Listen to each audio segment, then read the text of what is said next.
Okay, let's continue on with our scheduled mindset 2020. We discussed why you do not have more money. We also discussed money and balance of life. Now let's deal with this. Poverty is a mental disease. There is no virtue in poverty. It is a disease like any other mental disease. If you are physically ill, you would think there was something wrong with you. You would seek help and do something about it. Likewise, if you do not have money constantly circulating in your life, there is something radically wrong with you. Again, repeat that. If you do not have money constantly circulating in your life, there is something radically wrong with you. The urge of the life principle in you is toward growth, expansion, and the life more abundantly. You are not here to live in a hovel, dressed in rags, and go hungry. You're not here for that. You should be happy, prosperous, and successful. You should be happy, prosperous, and successful in life. Why you must never criticize money. Cleanse your mind of all weird and superstitious beliefs in money.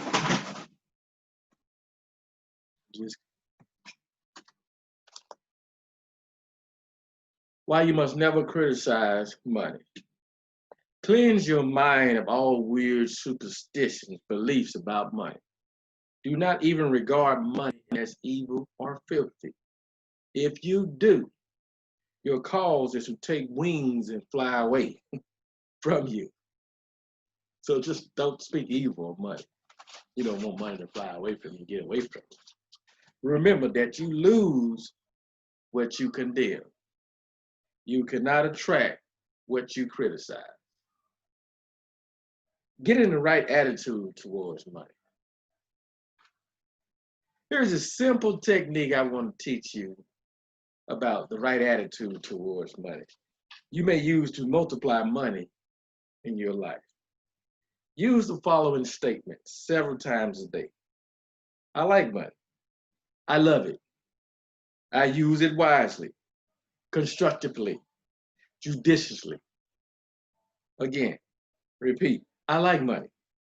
I love it. I use it wisely, constructively, and judiciously. Money is constantly circulating in my life. I release it with joy, and it returns to me multiplied in a wonderful way. It is good and very good. Money flows to me in avalanches of abundance. I use it for good only. I am grateful for my good and for the riches of my mind. Let me repeat that. Get in the right attitude towards money. I want you to repeat this several times a day. I like money. I love it. I use it wisely, constructively, and judiciously. Money is constantly circulating in my life. I release it with joy. It returns to me, multiplied in wonderful ways. It is good and very good. Money flows to me in avalanches of abundance. I use it for good, only, only, and I am grateful for my good and for the richness of my mind. Now we're going to go over the scientific thinker, how the scientific thinker looks at money. Trying to help you. Suppose, for example, you found gold, silver, lead, copper, iron on the ground. Would you pronounce these things evil? All evil comes from man's darkened understanding, from his ignorance, from his false interpretation of life, and from his misuse of his subconscious mind. Uranium lead, or some other metal could have been used as a medium of exchange. We use paper bills, checks, nickels, silver. Surely they are not evil. Physics and chemists know today that the only difference between one metal and another is the number of rate of motion of electrons revolving around a central nucleus.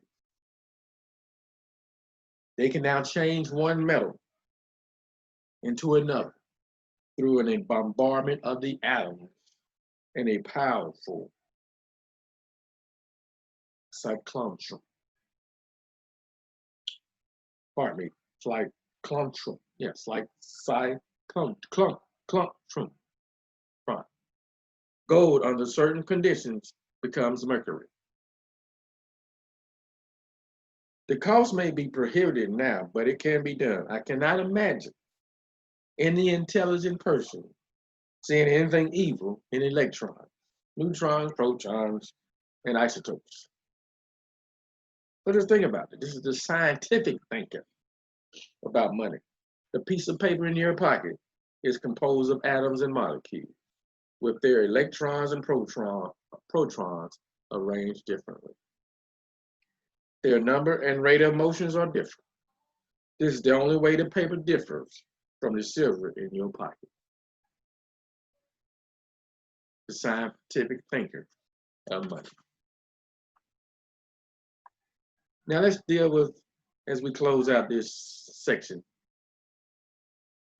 how to attract the money you need. How to attract the money you need. I explained to him how, for expenses, this young, brilliant boy used to clean out doctor's office, wash windows, and do odd repair jobs. This young boy had encountered one day while I was younger and moving up in the wealthy world.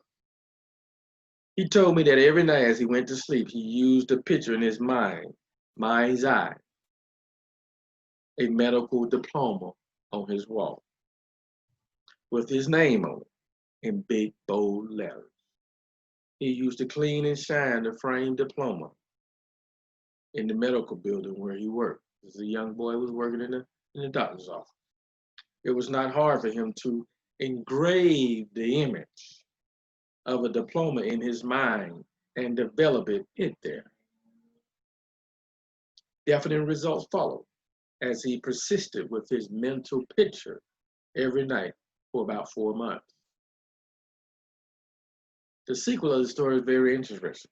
It's how you get a mental picture of what you desire, of what do you want.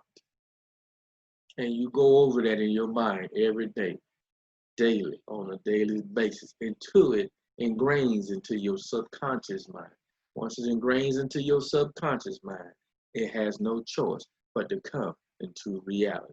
The more you ingrain into your mind, the more the universe, your energy, and everything you put out in your image of what you created in your mind, it's going to eventually come into reality. One of the doctors took great liking to this young boy, and after training him in the art of sterilizing instruments, check this out, giving hypodermic injections and all this stuff, he employed him as a technical assistant in his office. The doctor later sent him to medical school at his own expense. Today, this young man is a prominent medical doctor. But look at the steps he took. He put it in his mind. And every day he concentrated on that thought for 4 months. And then eventually the law of attraction presented itself an opportunity for him. This is what can happen to you as well. As long as you put a mental picture, a mental idea in your mind, and you constantly focus on that idea, eventually it's going to come to reality. This is exactly how life works. If you follow it step by step and believe everything what you say and recite this every day, it's guaranteed that your life will change overnight.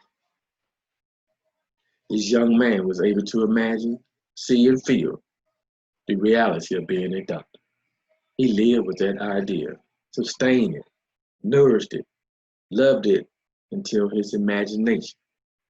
It penetrated the layers of his subconscious mind and became a conviction, thereby attracting to him everything necessary for the fulfillment of his dream. This is what can happen to you. All you got to do is have a dream, an idea, and constantly focus on that dream and that idea. And I guarantee you, your life will change overnight.